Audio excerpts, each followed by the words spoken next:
You're listening to Civic Media. You can tune into any of our live shows on any radio station across the state with the Civic Media app. Find us in your phone's app store and listen anytime, anywhere.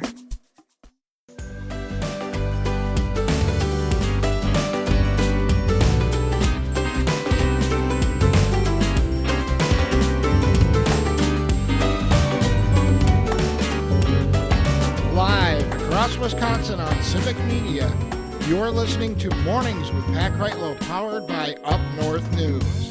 Now, from our Lake Wissota studio, here is the founding editor of Up North News, Pat Kreitlow. Which you can find at upnorthnewswi.com and sign up for our morning newsletter there as well.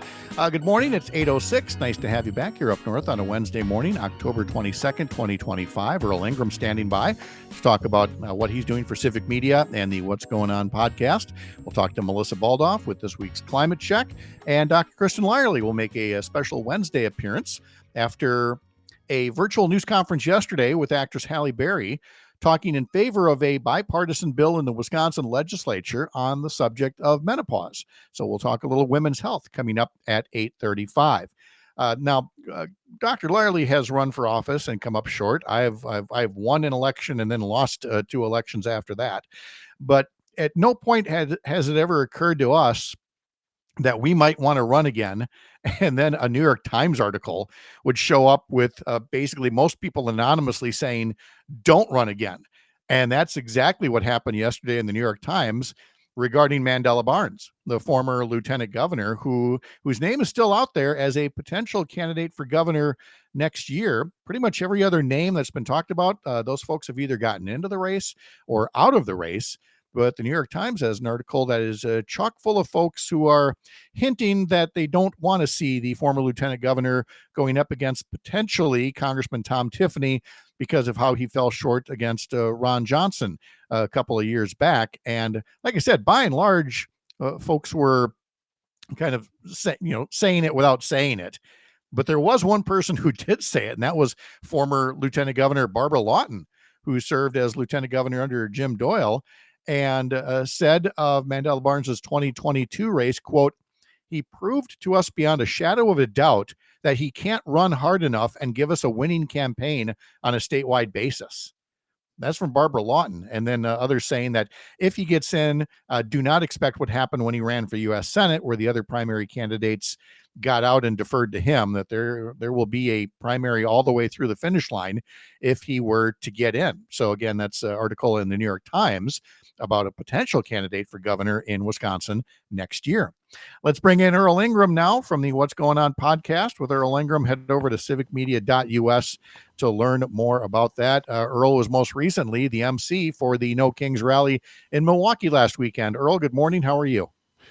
I'm doing fine, but that subject that you just talked about, I got to chime in on that. Mandela Barnes is a longtime friend, a young man whose career I followed and had a connection with. He called me this past Wednesday before this article came out and said to me his intentions on getting into this race.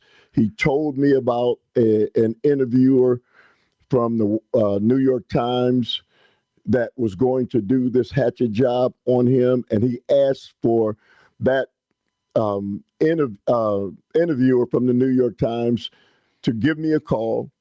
I was awaiting that call. Supposedly, I was supposed to have gotten that call because I was going to say something completely different than what Ms. Lawton and others have said in regards to this race. Let's be clear. Mandela Barnes, to call him a loser, he lost by 1 percentage point to a sitting United States senator. What are people talking about? To say that that's a failure is unbelievably wrong, and to mislead people with this article to say, well, he's not the guy, he can't win a statewide race. Those things are untrue. And when you look at the people who are running, Mandela Barnes, national recognition, that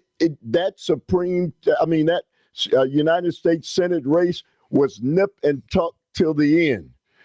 if there hadn't been things that were said horribly in the black community by a black talk show host on a different radio station condemning Mandela Barnes, enough blacks would have came out, voted for him. We would be talking about a guy who's a United States Senator. So I am outraged that Barbara Lawton and others who are making these assertions that he can't win, absolutely incorrect. He has statewide recognition. He's traveled this state. People are aware of who he is, more so than David Crowley or almost anybody else who's in the race. I am so glad you brought up the fact that the reporter here, Reed Epstein, has been covering Wisconsin politics for publications before the New York Times and then the New York Times for more than 20 years now. So Reed Epstein's name is familiar in Wisconsin political circles, and I'm frankly shocked that Mandela Barnes referred Reed Epstein to talk to somebody like you, and you heard nothing. You did not reach out to you for a quote or reaction or anything like that. And I'll let Reed Epstein speak for himself, but that speaks volumes to me that he didn't reach out to you. Well, so as a matter of fact, as late as Monday, I got a call from Mandela Barnes's chief of staff in this campaign asking if I had been contacted by this reporter. And she was surprised to find out that I had not been, because he said he was going to contact me, and I would have spoke up on behalf of Mandela Barnes. He's got a better shot. His name recognition, he enters into the race, and he'll be either leading in the leader and all the people who are in the race. Just absolutely correct.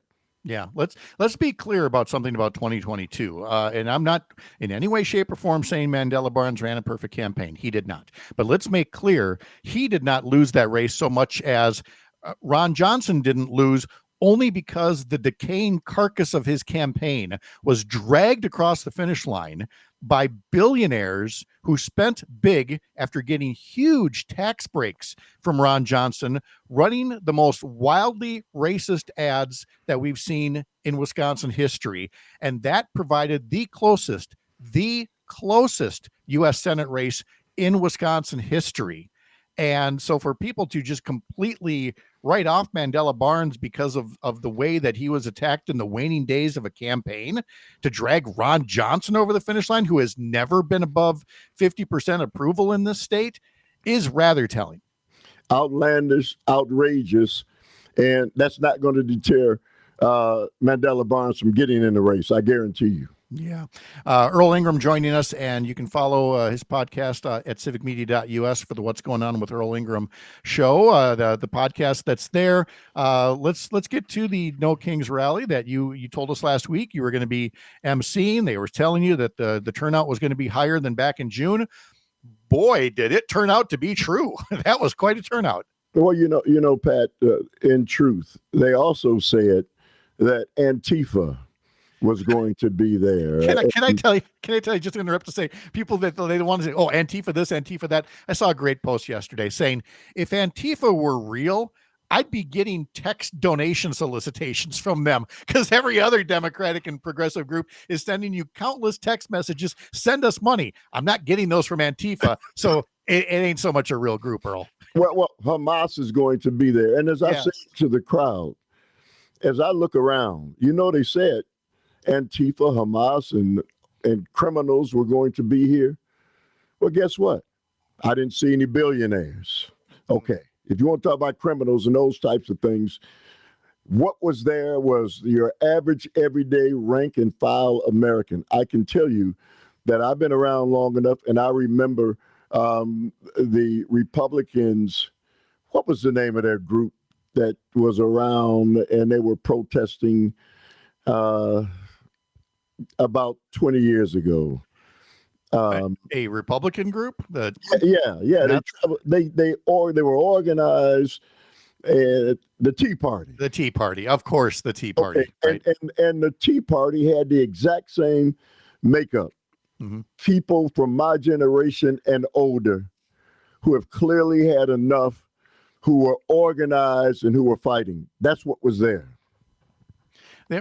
It was just, again, this whole notion of this is going to be filled with terrorists and billionaires and, 7-8 million Americans. You can't possibly pay off that many people to do this. It was extremely organic. And so, again, I'm glad you could play the role of MC for that particular one. I don't want to lose time for you to talk about the ongoing assault against the Voting Rights Act. It is looking very much like the conservative justices on the court are looking to kill what's left of the Voting Rights Act, which would only be just the latest assault on civil rights in this country, Earl. So 1965, the Voting Rights Act was passed, and it was passed. It was a piece of federal legislation, that the United States created to combat racial discrimination. And I can tell you that it is the third prong, Pat, of the destruction of rights that were put in place to combat the racism and discrimination that this nation had at its source. And so in my community, we are outraged that these kinds of conversations are going on, and not only going on, but not being talked about enough. And I keep hearing people say, well, we're better than that. That's not the kind of nation we are. I don't know about that. No.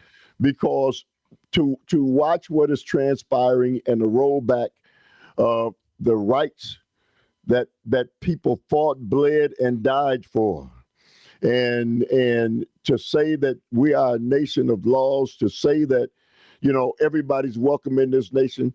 Well, listen, I'm born and raised in this nation, and many like me.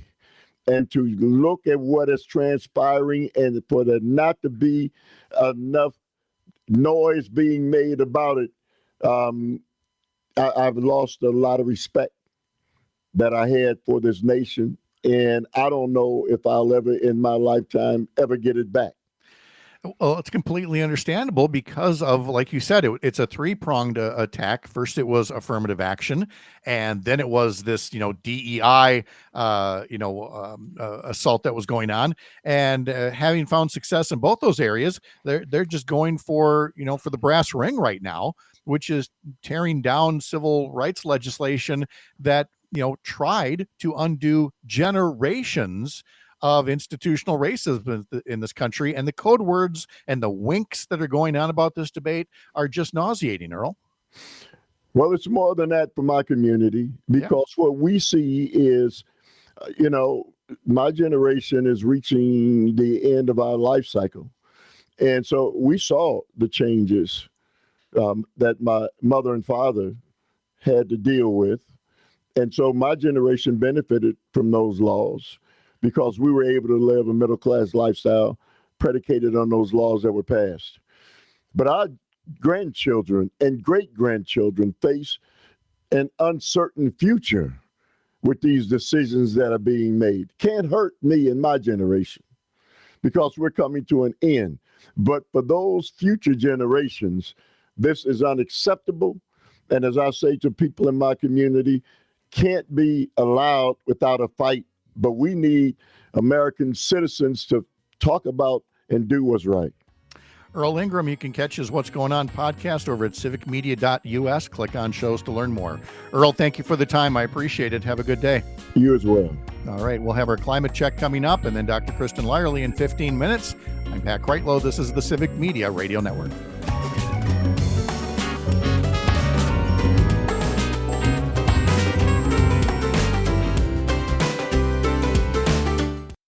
You're listening to Civic Media. Stay up to date on the latest news and information for your local community and Wisconsin by signing up for our free email newsletter. Visit civicmedia.us/email to get started.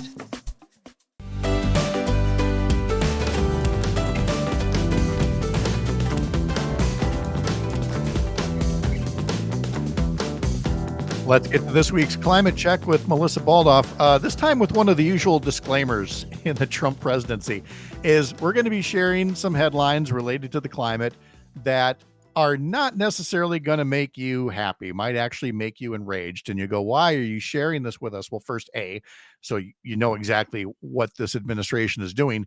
But B, as a reminder, these are real problems that are out there that if they're not being addressed by this White House, then you have to look for other ways to address them. We've talked about that either at the state or the local level, or industries, talking amongst themselves and reaching standards and things. You'll see what I mean coming up, but I'm just cautioning you ahead that there seems to be extra headlines this week about ways that this administration is basically giving the planet a big middle finger. But before we get to that, there is still some good climate news out there, especially at the Wisconsin level. And so Melissa's here now to talk about Forward Together Wisconsin and the work that they're doing for folks that want to make a difference in their homes and schools and businesses. Melissa, how are you? I'm doing all right, thanks. All right. Uh, So let's talk about that. What it is that's still available and the progress that still can be made at the state level. yeah, so this is something that Forward Together Wisconsin is really excited about. This is the second time the organization has held this event. It is a convening that will take place next month on November 6th in Milwaukee. And it is an opportunity for folks from all over the state to come together and, talk about successes, talk about opportunities. And this year, given what we saw from the federal government, from the Trump administration, it's really an opportunity to talk about how the work continues without the support of the federal government.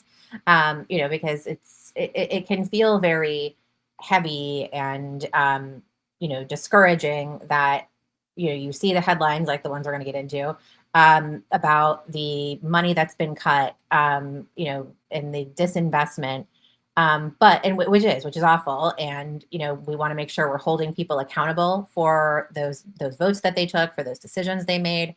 But it's important for people to remember that work in the renewable energy space and growing the clean energy economy, that was happening before the IRA, and it's going to continue after. And so this convening is an opportunity for people to come together, talk about how that work continues, and talk about how collectively we are holding people accountable for their bad decisions, and how we're supporting folks at the state level who want to advance things here in Wisconsin, because we do have a governor who's a climate champion, and we have some opportunities here in the state as well. So it's just a great opportunity for people to come together, have those conversations, learn a lot. One of the things we're really excited about this year is a panel devoted entirely to flooding and resilience and what happened here in Southeast Wisconsin, how people can recover, and what resources are available to mitigate this in the future and help folks who have been impacted recover.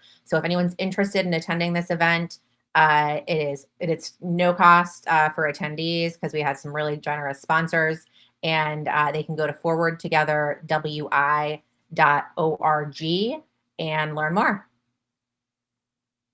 Again, Forward Together, wi.org, to learn more. Forward Together Wisconsin, by the way, that's the group that is, one of the folks helping run things, former Lieutenant Governor Mandela Barnes. So perhaps Reed Epstein from the New York Times might want to attend this November 6th gathering and learn a bit more about the leadership that's being shown in this area.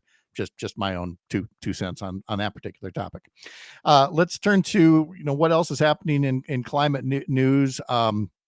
And again, it's almost like if you'd asked ChatGPT, prior to Donald Trump coming on the scene, write a series of dystopian headlines about a president hostile to the climate, you would get things like this. The government is shut down, but not for the people who issue permits for oil, gas, and mining operations. You've got Trump administration pressures countries to delay fees to clean up ship pollution. You've got the Trump tariff fight with China means trouble for a vast wilderness in Brazil as farmers lobby to roll back deforestation restrictions so that they can grow and sell more soybeans to China. How FEMA is forcing disaster-struck towns to fend for themselves. Trump has said he wants to shift the burden of disaster relief onto the states, because that's something that's feasibly possible. and on and on and on it goes. Did any one of these or something else really, stick in your craw this week as you looked at all the new headlines? Definitely knowing that, it's already tough that we know that the administration is prioritizing the fossil fuel industry. Um, but knowing that those folks are still working, still getting paid, I'm sure. And we've got other federal workers not getting paid.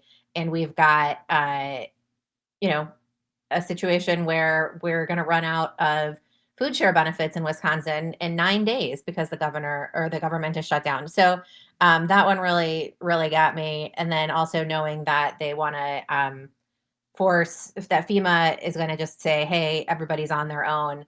I think about, just being from Florida and the devastating impact of hurricanes that are happening frequently and really impacting the southeastern part of the country the most.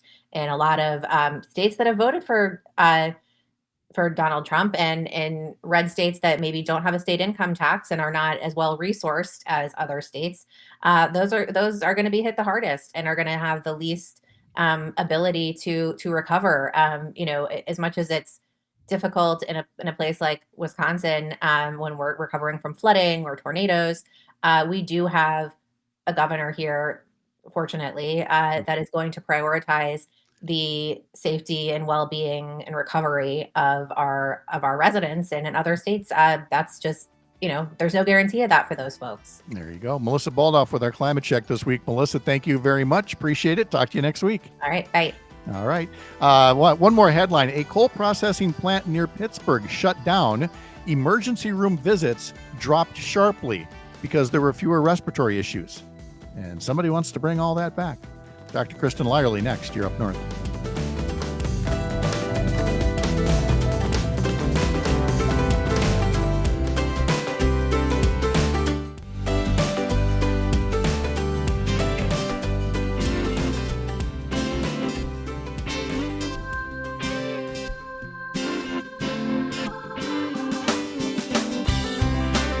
Along with signing up for the daily newsletter from Up North News, because goodness knows I tell you about that enough times, there's also a newsletter from Civic Media that you should be making a regular part of your inbox, Civic Media Today, with all kinds of links to show highlights and to tell you about guests past and future. Sign up at civicmediatoday.substack.com. Again, civicmediatoday.substack.com.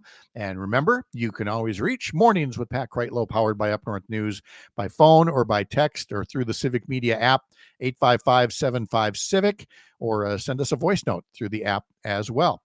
All right, today we're going to spend a little time talking to Dr. Kristin Lyerly about doctorly things. As an OBGYN, we get into a lot of reproductive health rights and politics and things like that. We haven't really talked women's health for some time, but Halle Berry is making sure that we do that because the actor and menopause advocate spoke with some Wisconsin legislators yesterday about a bill that would increase the ability for women to receive fact-based information about menopause, something that Dr. Lyerly deals with her patient base on a regular basis.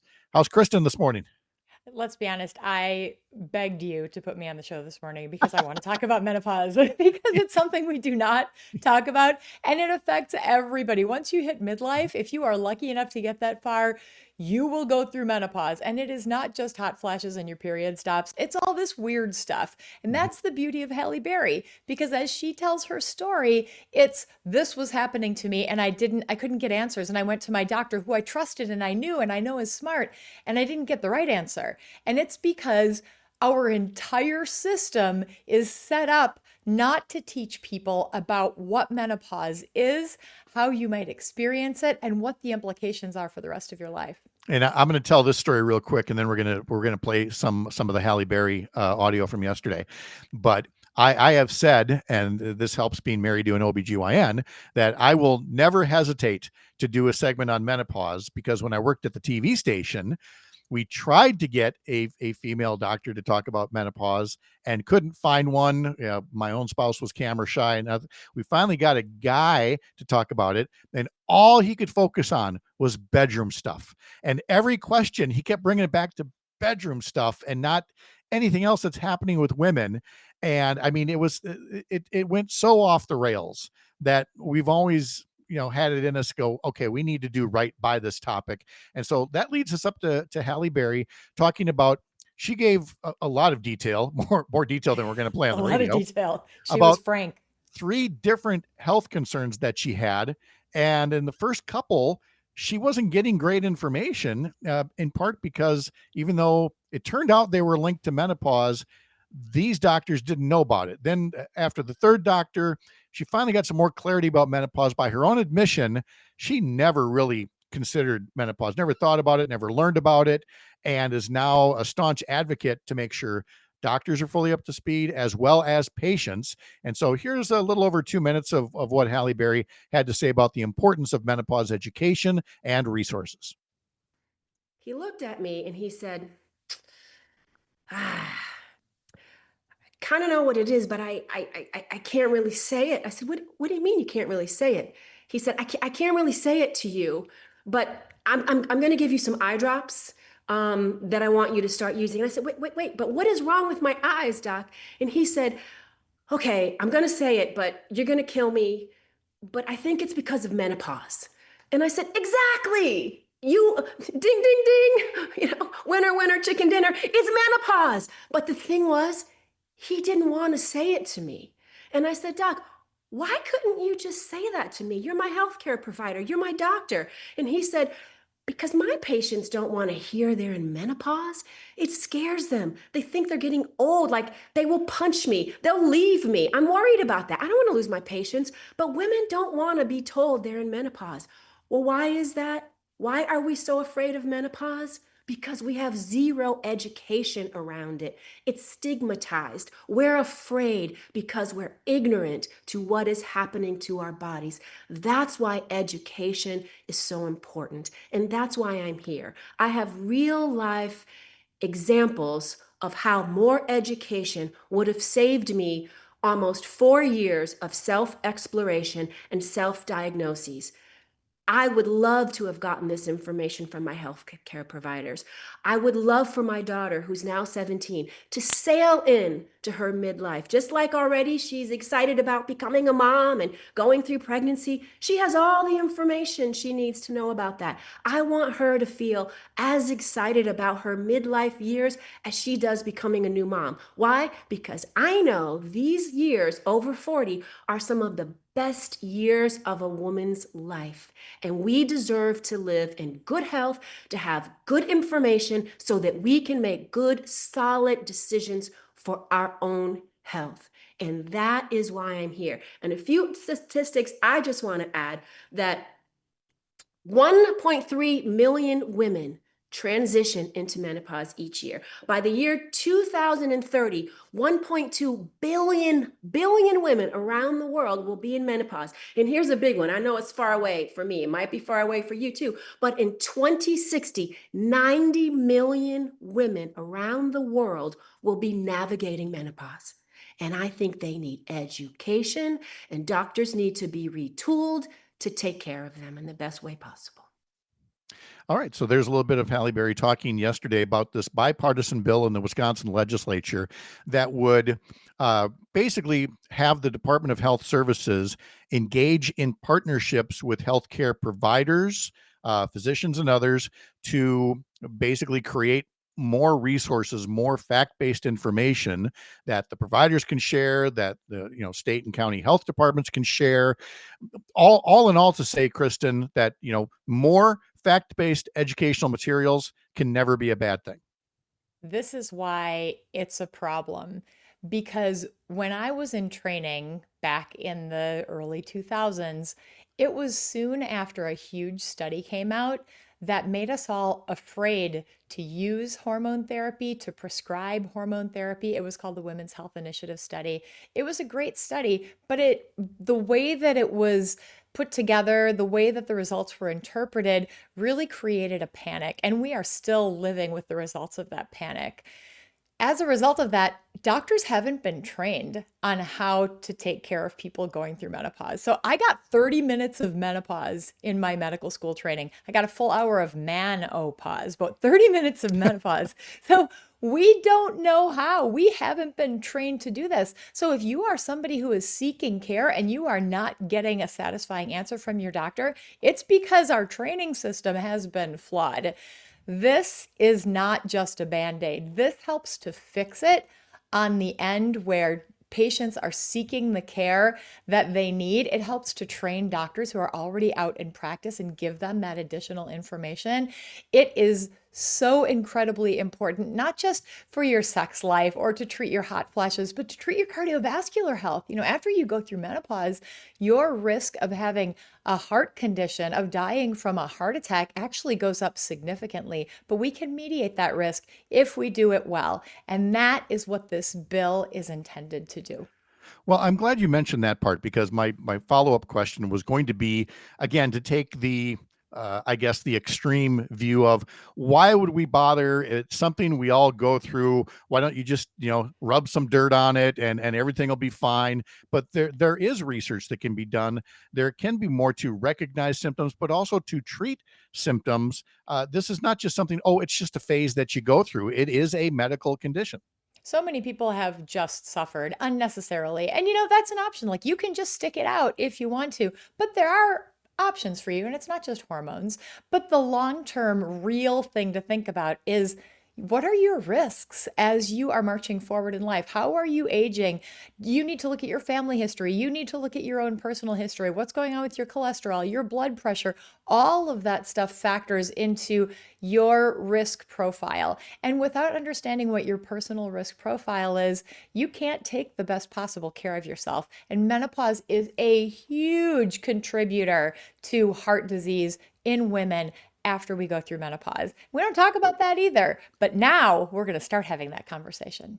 Now, this is just not the state bill that Halle Berry was speaking up in favor of. Last year, she did an appearance with Senator Tammy Baldwin about a congressional bill. That one would have called for more federal funding for research, for treatments, for a host of other things that in the areas of resources and research. So, I mean, there is ample work that can be done at the federal level as well as the state level to help, like they said, the millions of women who will be going through this transition. Very true. And we know that we are kind of at a research standstill right now in this country. So it's really hard to get research dollars to do any sort of meaningful research. But historically, so much of the research that we've done has been on men, not on women. Yeah. So many of the results that we have on fundamental things like heartburn and heart disease and the medications that we use are only really applicable to men. And so we need more data, more information on women, not just about menopause, but about everything. Yeah, she talked about that leading up to that soundbite that we played, that of the 3 health problems that she outlined. One of them, a doc thought it was maybe some kind of an autoimmune disorder, but they couldn't really tell because almost all of the studies on this autoimmune disorder had been done on men. Mhm. And so it was hard to say. Now, a couple of the folks who also spoke, legislators, including Senate Democratic leader Dianne Hasselbein and State Representative Robin Vining, they also shared that they have had some, personal experiences dealing with menopause and with, education and resources to basically make the point, as Senator Hasselbein said, Dr. Google can only take you so far. When you go to your doctor, your provider, you want to know that they're the ones that are going to have all the latest information at their fingertips. And there's a lot of information out there that maybe isn't so great because what happened after the Women's Health Initiative, when we stopped talking about it as doctors and as patients seeking care, it opened up this whole alternative universe. And there is value there, but a lot of that information is not validated. A lot of the supplements are not well studied. And frankly, supplements are not FDA regulated. So you don't really know what's in the supplements that you're taking. So if you are seeking care for your menopausal symptoms in one of those alternative spaces, it's really important to know who your providers are, what kind of care that is, and what kind of evidence and data backs that up. If you are not getting comprehensive care, that preventive care that I talked about earlier to ward off heart disease and cancer and other things, you absolutely need to be plugged in with your regular doctor who can provide that kind of care and screening. Where does it stand in terms of, specialists? In other words, if say you're seeing a general practitioner, an internist, family practice, and you have concerns and you want to go see either an OBGYN or some other specialty, is it still a matter that a lot of plans require a direct referral? You can't just ring up somebody and say, I have questions? That's a great question. I don't know. My plan doesn't. I can go see whoever I want. I don't have to. It's not like an HMO. And I really want people to seek out those alternatives. Don't feel like you're locked in. If somebody says, no, I don't have the answer, don't feel like that's the end of your road. Keep advocating for yourself, and your doctor should be advocating for you as well. Yeah. So again, that's Halle Berry talking about a state bill, but also federal bills that are out there to work on education and resources, and because more research, more resources, more education, better informed doctors and patients. Those are never bad things. Dr. Kristin Lyerly is with us, and we will wrap things up with some final news and notes on a Wednesday morning here on These Mornings with Pat Kreitlow, powered by Up North News on the Civic Media Radio Network. Back in just a bit.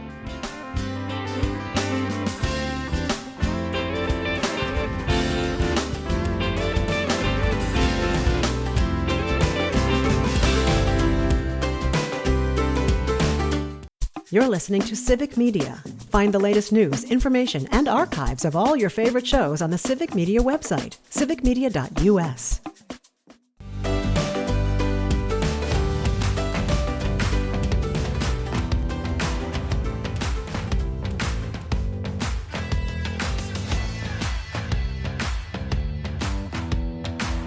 You can catch the Dr. Kristin Lyerly Show every Saturday at noon all across the Civic Media Radio Network. You can also subscribe and follow at Spotify and other podcast platforms. And YouTube. How do you do? And YouTube. Yeah, other platforms. Look, Pat didn't forget the promo this time. And then, of course, in between the shows, you're making all kinds of videos about things. We'll get into that as well. But what are you talking about on this weekend's edition of the Dr. Kristin Lyerly Show? Well, we were going to talk to Fran Hong, but we're going to put that off until next week because with all of this menopause enthusiasm, we decided to highlight menopause. There's a new clinic opening up in Wausau. It's actually open now, and it's called Pause Medicine. They focus on menopause. They focus on sexual health and well-being. It's run by a board-certified OBGYN doc who actually is a breast cancer survivor. Here we are in Breast Cancer Awareness Month. So we talk about all of those things, what this means for women's health, some of the complexities of the actual treatment. And it's a great conversation, especially if you enjoyed our previous segment about menopause. Coming up this Saturday, replayed on Sunday, but again, get it as a podcast. Look for it on YouTube as well. And again, you're doing videos in between on various subjects as they come up. And I saw that you did one recently on what President Trump promised last year on the campaign trail about IVF versus what have we seen so far in the 9 months of his administration. Remember, he said he was the father of IVF. The father of IVF. Yes. Yeah. Yeah, he was going to make it affordable and accessible for everybody. So the plan finally came out. And it is disappointing to say the least. Essentially, there will be, according to the executive order, a discount on some of the medications, which is helpful for some people.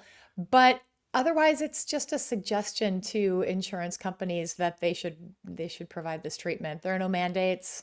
There is no true follow through. It really doesn't make it more accessible or less expensive for most families. This is the concepts of a plan approach. When he was asked, what's your healthcare plan? Don't you have a plan? I have concepts of a plan. This is at best concepts of a plan about IVF.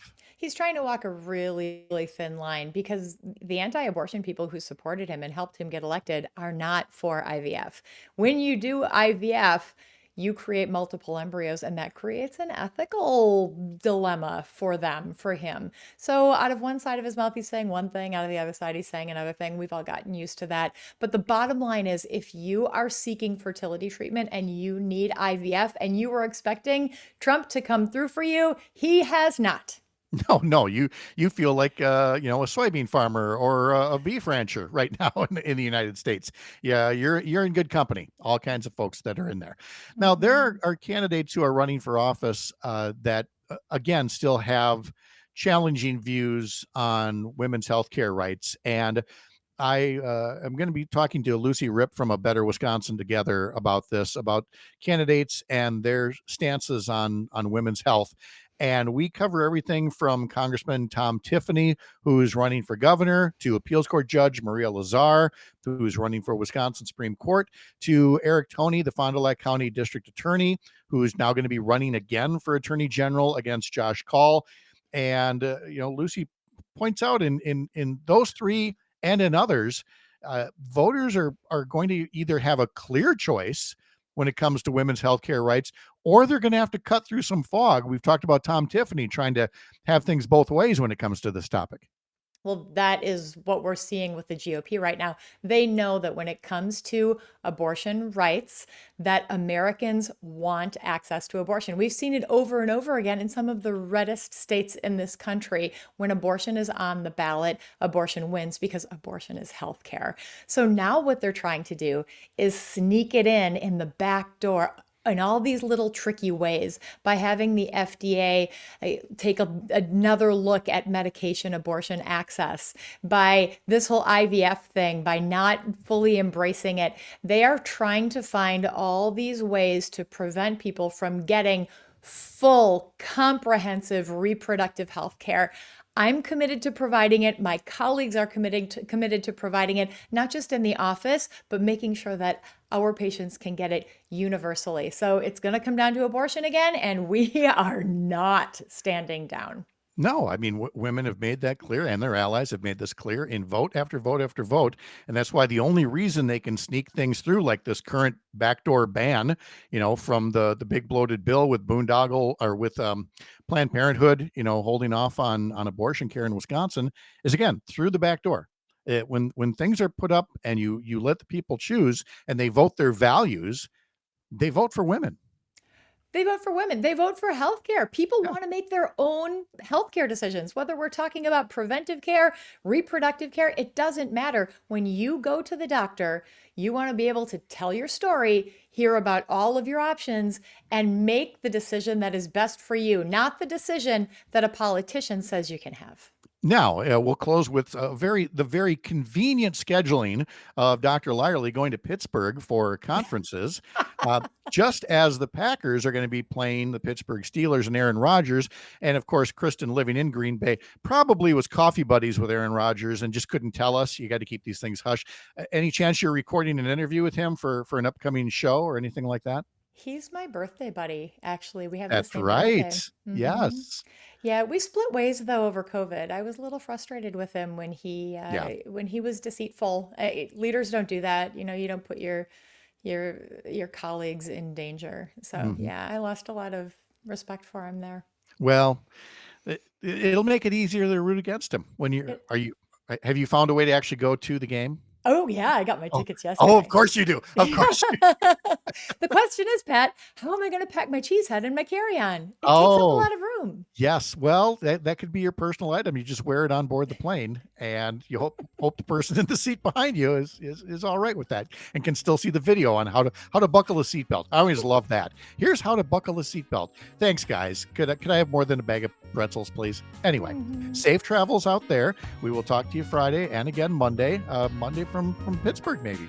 Sounds like fun. From Pittsburgh. All right. That's great. All right. Thank you. Talk to you later. Bye-bye. All right. Matt Nair on Air is coming up next. Thanks to all of you for being with us today. I'm Pat Kreitlow from Up North News.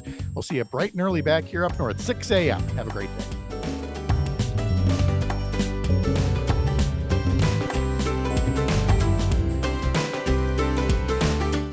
The national news cycle never stops, but it can be hard to find news about your local community. Civic Media is dedicated to providing quality local and state news coverage across Wisconsin. With the Civic Media app, you can get notifications about local stories that matter to you and your community. Find the free Civic Media app in your phone's app store and choose notifications from the menu to tell us what kind of news you want to hear about.